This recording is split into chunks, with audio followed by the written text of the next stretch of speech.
Hello দর্শক, আসসালামু আলাইকুম। যেমনটি কি আপনারা প্রিভিয়াস ভিডিওতে দেখেছেন যে আমি প্রত্যেকটি পটে পটেই লাল শাকের বীজ দিয়েছি। তো ভাবলাম যে বীজগুলো থেকে গাছ তো মাশাআল্লাহ খাবারের উপযুক্ত হয়ে গেছে, তাই আজ আমি বেশ কিছু শাক তুলে নিচ্ছি। অনেক পরিমাণে হয়নি, তবে ভাবলাম যেহেতু মিক্স ধরনের শাক আছে আমার ঘরে তাই আমি তুলছি। তো শুরুতেই আমি দেখুন আমার লাল শাকগুলো তুলছি। এবং যেমনটি কি জানেন যে আমি মূলা গাছও লাগিয়েছি, তো এখান থেকে অনেকগুলো পাতা বড় হয়ে গেছে, তাই আমি বেশ কিছুটা মূলার পাতাও ছিঁড়ে নিচ্ছি। তো মাশাআল্লাহ বেশ কিছুটা মূলার শাকও হয়ে গেছে। আর এখানে হচ্ছে রেখে দিলাম কিছু পালং শাক, যা আমি বাইরে থেকে নিয়ে আসলাম। আমার একটি গাছই ছিল, গত বছরের সব পালং শাক আমি ফেলে দিয়েছি, শুধু একটি গাছ রেখে দিয়েছিলাম। দেখলাম যে মাশাআল্লাহ ভালো তরসর পাতা আছে, তাই নিয়ে আসলাম। এবং তার সাথে সাথে আমি কিছু পুঁই শাকের পাতা নিয়ে নিচ্ছি। আমি পুঁই শাকটি অন্য কাউকে দেব, তাই পুরো ডগাসহ নিচ্ছি না। ভাবলাম নিচের এই পাতাগুলো কিছু আমি নিয়ে নিই, হয়তো বা আমার এই পাঁচমিশালি শাকে দিলে খেতে মজা লাগে। তো এখন আমি এই যে পুঁই শাক, পালং শাক এবং লাল শাক সব মিলে রান্না করব। তবে লাল শাকের পরিমাণ আরো অনেক বাড়বে।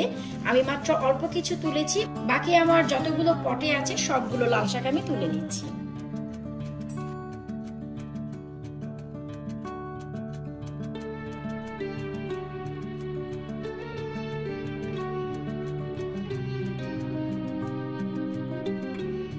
শাকটি রান্না করার জন্য তেমন কোনো এফোর্ট দেওয়ার দরকার নেই। সব শাক একসাথে ভালো করে কেটে ধুয়ে আমি জাস্ট একটি পাত্রে নিয়ে নিয়েছি কিছুটা স্টিম করার জন্য। তবে অবশ্যই আমি একটি কভার দিয়ে ঢেকে দিচ্ছি, এতে করে স্টিমটি খুব দারুণভাবে হয়ে যাবে। প্রায় 3 মিনিট রান্না করে নেওয়ার পর শাকগুলো কিন্তু একেবারেই সফট হয়ে গেছে, আশা করি আপনারা দেখতেই পাচ্ছেন। আর পাঁচমিশালি শাক বলে দেখতে কিন্তু দারুণ লাগছে। এবার এই যে হালকা পানি আছে, এই পানি আমি ফেলবো না, এই পানিগুলো সহই শাকগুলো আমি তুলে নিচ্ছি। শাকগুলো নামিয়ে নিয়ে ঠিক একই পাত্রে আমি 2 টেবিল স্পুন কুকিং অয়েল দিয়ে গরম করে নিয়েছি। এবার এতে আমি দিয়ে দিচ্ছি 1/4 কাপ কুচনো পেঁয়াজ। তবে অবশ্যই আপনারা 2টো শুকনো মরিচ দেওয়ার চেষ্টা করবেন। আমি দিচ্ছি না, কারণ শাকটি আজ আমি আমার বাচ্চাকেও ট্রাই করব।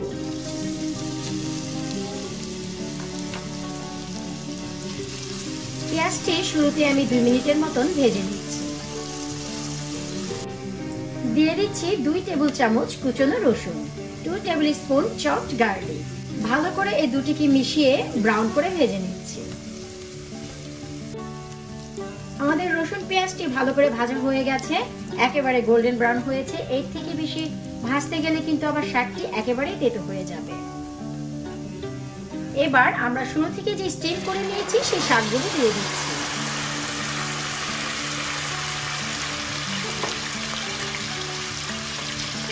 মাশাআল্লাহ লাল শাকটি কত টসটসা হয়েছে তা তো কালারটি দেখেই বুঝতে পারছেন। এবার ভালো করে আমি শাকের সাথে পেঁয়াজ আর রসুনটি মিশিয়ে দিচ্ছি। তবে তার আগে এখানে আমি দিয়ে দিচ্ছি 3টি কাঁচামরিচ, আর কাঁচামরিচগুলো আস্ত দিচ্ছি আমার বেবির জন্য। অবশ্যই আপনারা কেটে দেবেন এবং আরো কিছুক্ষণ পরে দেবেন।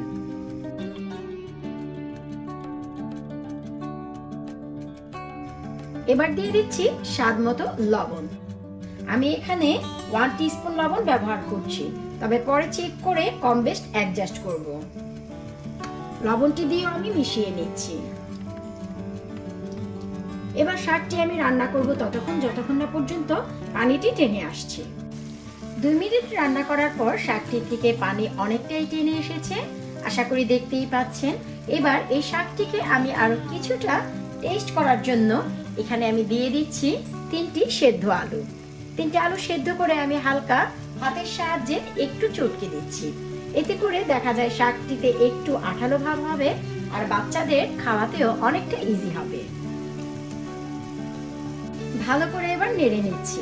যারা এভাবে কখনোই ট্রাই করেননি, প্লিজ একবার ট্রাই করুন। শুধু বাচ্চা নয়, ঘরের বড়রাও অনেক পছন্দ করবে, কারণ আমরা সবাই জানি আলু হচ্ছে সব সালনের জিরা।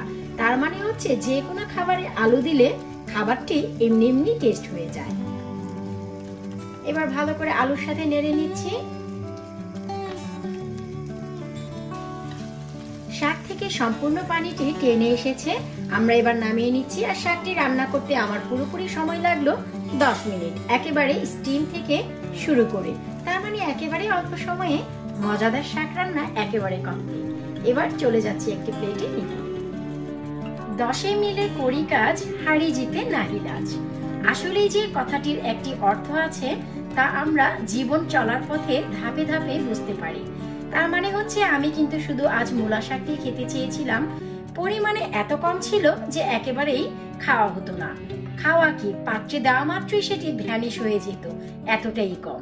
তো তার সাথে আমি অ্যাড করে দিলাম লাল শাক, তার সাথে দিলাম পালং শাক এবং নিয়ে নিলাম কিছুটা পুঁই শাকের পাতা। এতে বোঝা গেল যে আমার কোলাবরেট হয়ে গেল সবকিছু মিলে। এখন শুধু একা নয়, 3 জনের শাক হয়ে গেল। তার মানে হচ্ছে 10 মুঠ এক করলে যে অনেক হয় তা আমরা বুঝে গেলাম। আশা করব আজকে আমার এই কোলাবরেটের ভিডিও আপনাদের ভালো লেগেছে, যে চাইলে অল্প অল্প করে অনেকখানি হয়ে যায় তা আমরা বুঝতেই পারলাম। এটা শুধু বলারই কথা নয় যে বিন্দু বিন্দু করে মহাসাগর তৈরি হয়েছে, একেবারেই বাস্তব কথা। দেখলেন তো কত সহজেই আমি 4 ধরনের শাক মিলিয়ে এক বেলার খাবার তৈরি করে ফেললাম। আমি কিছুটা উপর থেকে দিয়ে দিচ্ছি রোস্টেড গার্লিক, তার মানে হচ্ছে ভাজা রসুন। এতে খাবারের সময় দারুণ লাগবে আর দেখতেও কিছুটা চমৎকার লাগছে। আশা করবো আজকে ভিডিওটি আপনাদের ভালো লেগেছে। ভালো লাগলে অবশ্যই চ্যানেলটি সাবস্ক্রাইব করে আর অনেক নতুন ভিডিও দেখার জন্য আমার সাথেই থাকুন। আল্লাহ হাফেজ। শাকটি যখন রান্না শেষ হয়ে গেল তখন চেষ্টা করছি ছেলেকে খাওয়াতে, আর ছেলে তেমন খায় না, তাই ছেলের খাবারের পরিমাণ হচ্ছে এই এতটুকু করে করে মুখে দিতে হয়। Very good. Can you look at the video? Look at the video. Say hello. Vegetable nice?